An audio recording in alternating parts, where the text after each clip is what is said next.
nothing against Maryland, ultimately winning 17-13. Whips clipped them 13-12 in Minneapolis. They split the regular season meetings. Here they go in the playoffs, the best team all year against the hottest team. You got the Blue Bloods and the Whips against the upstarts in the Atlas. Trevor Baptiste takes a hit right off the opening faceoff. Those are the collisions that hurt the most when there's no give. Yeah, we've got a heavyweight matchup at the faceoff stripe today with Nardella and Baptiste. You could argue it's for the faceoff specialist of the year. I mean, these are the two big dogs. In the gray area, are they pressing or are they going to pull out and get into their settled offense? And when he finds a defense that's not sure of the direction he's going in, that's when he capitalizes. You look at the placement of that shot on a lefty goalie, it's just magic. Danny Logan got the assist, his first of the summer, had none in the regular season. A couple of goals for the two-time short stick D midi of the year. He's up. We're going to keep the play as it stands. It's a good goal. Everything else is inconclusive at this time. Is there a little bit of common sense of just Makar was just right in line with the ball there, or no? Makar was actually a step behind. No, I know. Yeah. So, I mean, Natty watched it. We had as many angles as we can. Ultimately, we couldn't make the perfect decision because when the ball went out of bounds, we couldn't get that shot of when it crossed the line. So, after all of that, it just becomes inconclusive. It's one of those tough plays. Yeah, common sense doesn't matter when you don't have the visual rep of his career. He's an attackman in high school. His freshman year at Penn State, he moves to midfield. He plays alongside the offensive players in Grant Ament. And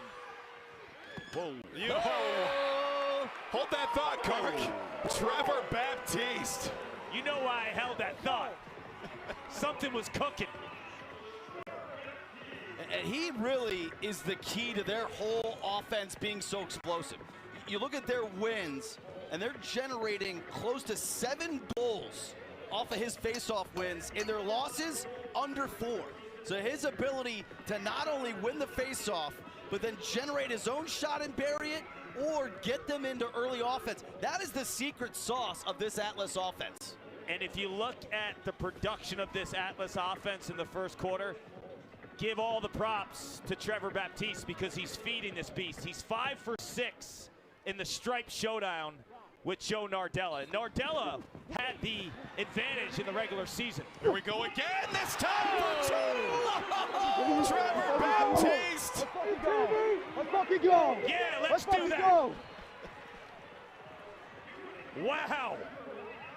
Encore! If one's not good enough, do it again! I mean, it's a 3-goal run in a matter of, what, 4 seconds? 4 seconds. You Whipsnakes, you score. You're like, okay, we're crawling back into this. Bang, goal. Bang, 2-pointer. I mean, I was getting into it in the history of these two going at each other from the inception of the league. Trevor Baptiste has been the standard. The one guy who's kind of just right on his tail has been Joe Nardella. Not today, not in the first quarter. 6 out of 7 in 2 Gs. He's making a statement. And if you go back in the regular season when Nardella had the advantage, you don't think that's in the back of Baptiste's mind? You're crazy. Week 4, Nardella 18 of 32, and both teams had 4 goals off the face-off. That's the only time the Atlas has not won the matchup. And to your point, Clark, you know about Anderson, right? Originally drafted to the Redwoods.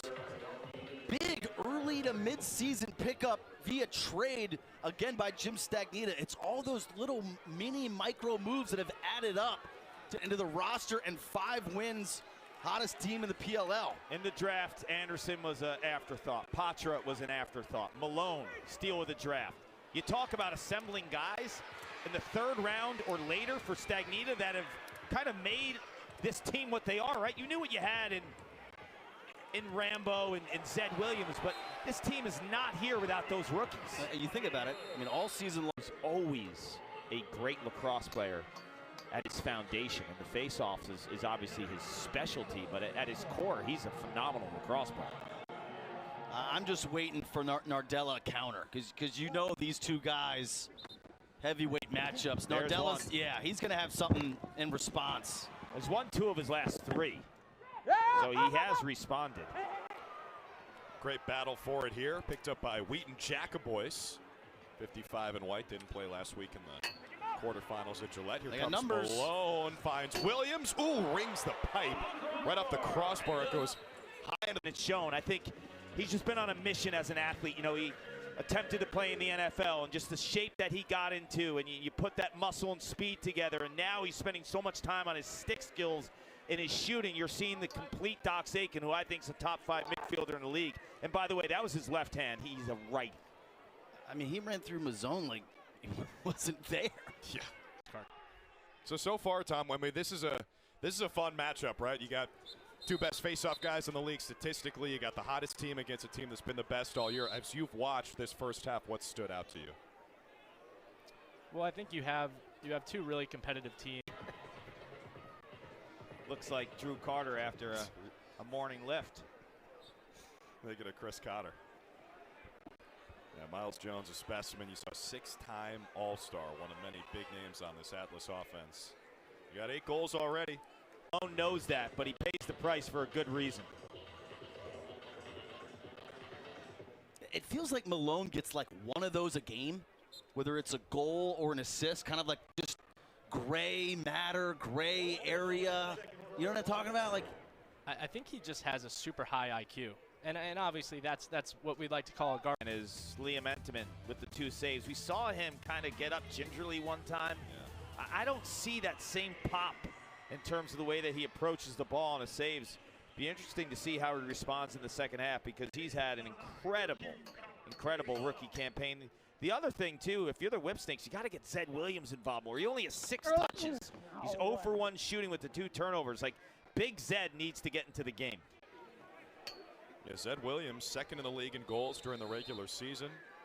Highest goal rate. Andrew Dixon there, and you can tell that he's putting some responsibility on him to be a traffic cop. Inside guys can be traffic cops in terms of the way that the rest of the offense operates. they can see everything, understand how the slide packages are going to work, and you can see the trust and the IQ. Backing this player with no stick. Do you think that's directed at Miles Jones? That's same exactly Selly? what I think he looked over at the Atlas sideline. Same Selly. I'll tell you what, the last 2 goals by the Whips, we might have a third here. Heacock, Rambo. Those guys always step up in big moments. Whether it's the National Championship 2017 for Maryland, the Bright Lights, they don't back down. They've been doing it for a decade, those 2 guys sharing. It's White. Good call, Kark. The Kevin Durant put on the line of the NFL. You heard Mahomes Thursday. the other night, right? Talking about Isaiah Likely from the Ravens. Shouldn't wear black cleats. Yeah, right. That's the second time Malone has tight-roped the crease and scored. He's got a hat trick, and his team is tied with the Atlas for the first time all day. Atlas scoreless for more than 16 minutes. 6 turnovers in the third quarter. They missed 13 shots in a row. Maryland wins the third, 3-0. Paul Carcatera, Ryan Boyle, Jake Marsh with you for this one, and it has been fantastic. Trevor Baptiste got off to a sizzling start.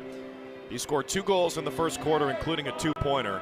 It was 7 of 9 against Joe Nardella, but ever since, Nardella has leveled the playing field in this battle at the stripe between the top 2 guys in terms of percentage on the season, has delivered. Let's listen in.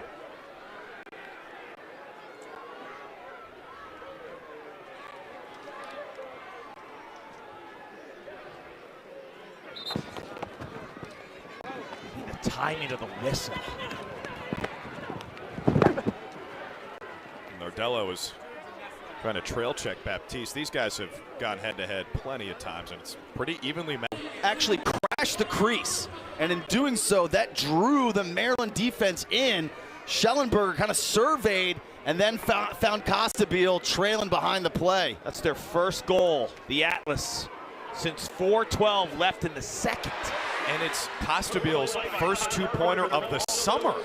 In the regular season, he was 0 for 11 from outside the arc. Jake, what do you got? Just an absolutely massive 2-pointer from Brian Costabile. A 2-pointer for you to give you guys a 2-point lead and your first ball. I can hedge down there and recover, and Teat makes them pay. 2 get the assist on that. Aiken for the pass, but also the extended possession, I think, wore down the Whips. Nardella wins the faceoff. It's a big one. The Whips now down by 2 possessions. Can they get it back right here? Conrad gives up the shot, finds Patra, catches the iron on the bouncer. Rambo's in the vicinity. surrounded by blue jerseys, including Jake Stevens, the rookie, who nearly got leveled by Williams. Ball is still free at midfield. It's Conrad who's got it, gets it out to Patra. Now numbers for the Whips. Pressler. Yes, I'm sorry, Pressler. Staggs being the coach, he does not want Pressler to throw that flag, but to me, that's a no-brainer. Here it comes, I think. He's throwing the flag now. I think it's too late. They've already faced off. What do you got, man? Put the crease on that goal? Yep. Okay.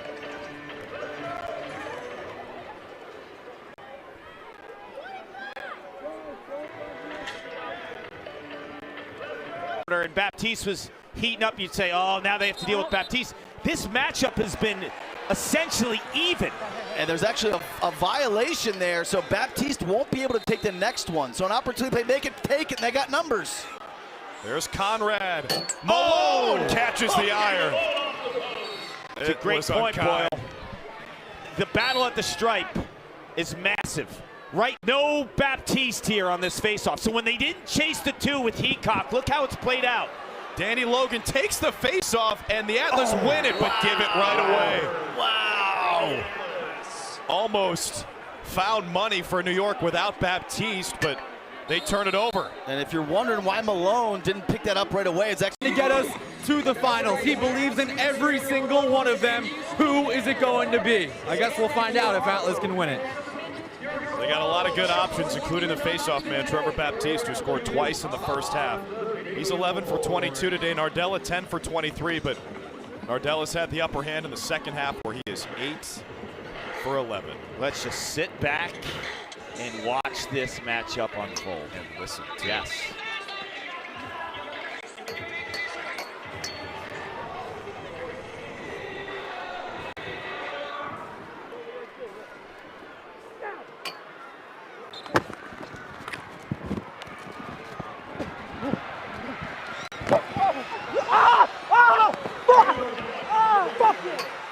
Biggest face-off of the day belongs to the Whips. Baptiste might be hurt. Patra takes the shot. First goal wins. That's close on the run-out. Entenmann almost won it, but they give it to Rambo. Oh, Baptiste is banged up. That is a shame. What an effort today. Rambo takes the shot. Missed it with the right hand. Who's closest to it when it goes out of bounds? Still Maryland.